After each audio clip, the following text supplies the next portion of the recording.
என்ன நண்பா 2025 இன்னும் 2 டேஸ் இல்லை 1 டே தான் இருக்குது, அப்புறம் ஜிம் ஜாயின் பண்ணிக்கலாம்னு யோசிச்சுட்டு இருக்கீங்களா?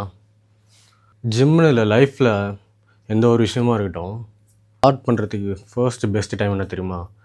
அது நேற்று, அது முடிஞ்சிச்சு. ஸோ செகண்ட் பெஸ்ட் டைம் வந்து இன்றைக்கி தான். தேர்ட் பெஸ்ட் டைம் நாளைக்குன்னு ஒரு ஆப்ஷன் இல்லவே இல்லை. அது நாமளே ஏமாற்றிக்கிற மாதிரி ஒரு விஷயம். ஸோ எதுவாக இருந்தாலும் இன்றைக்கே ஸ்டார்ட் பண்ணுங்கள். அது சக்ஸஸ் ஆனால் கூட சீக்கிரமாக ஸ்டார்ட் பண்ணியிருக்கலாமோன்ற ஒரு ரிக்ரெட் எப்போவுமே எல்லாருக்குமே இருக்கும். So don't waste your time. Boomer uncle, boom boom boomer, boom boom boomer.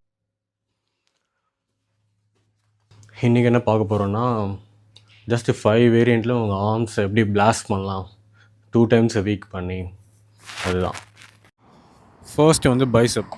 3 muscle group, front head, short head and brachialis சேர்ந்தது தான் பைசப். ஃபர்ஸ்ட் லாங் ஹெட்டுக்கான ஒர்க் அவுட் பார்ப்போம். இது வந்து ரெகுலர் டம்பிள் பைசப் கால். இதில் வந்து ஃபார்ம் ரொம்ப முக்கியம். எப்போவுமே இதுன்னு இல்லை, எந்த ஒரு ஒர்க் அவுட்டாக இருந்தாலும் ஃபார்ம் வந்து நீங்கள் போடுற வெயிட்டை விட ரொம்ப முக்கியம். செகண்ட், பிரேக்கியாலிஸை ஃபோக்கஸ் பண்ணுற ஒர்க் அவுட் தான் hammer curl. And last, short ஹெட்டை ஃபோக்கஸ் பண்ணுற ஒர்க் அவுட் கான்சன்ட்ரேஷன் கர்ல். நான் ஒர்க் அவுட் பண்ணுற ஜிம்மில் ஒரு சில எக்யூப்மெண்ட்ஸ்லாம் இல்லை. ஸோ இதுக்கு பெட்டரான ஆல்டர்னேட்டிவ் என்னென்னா preacher curl. Just like bicep, ட்ரைசப்ஸும் 3 மசில் குரூப் சேர்ந்த muscle. Lateral head, long head, medial head.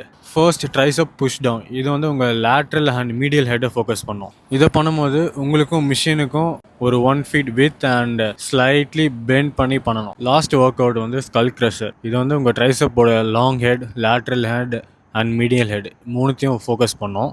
One of the best work out for triceps. எங்கள் ஜிம்மில் ஈஸி கேர்ள் பார் இல்லை, ஸோ அதனால் டம்பிளில் பண்ணிகிட்ருக்கேன். ஜஸ்ட் உங்களுக்கு ஃபார்ம் காட்டுறதுக்காக.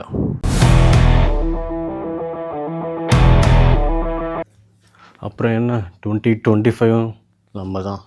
என் ஃப்ரெண்டு ஸ்டைலில் சொல்லணுன்னா, 2025 புது வருஷம் பறக்க போகுது. நம்ம தான்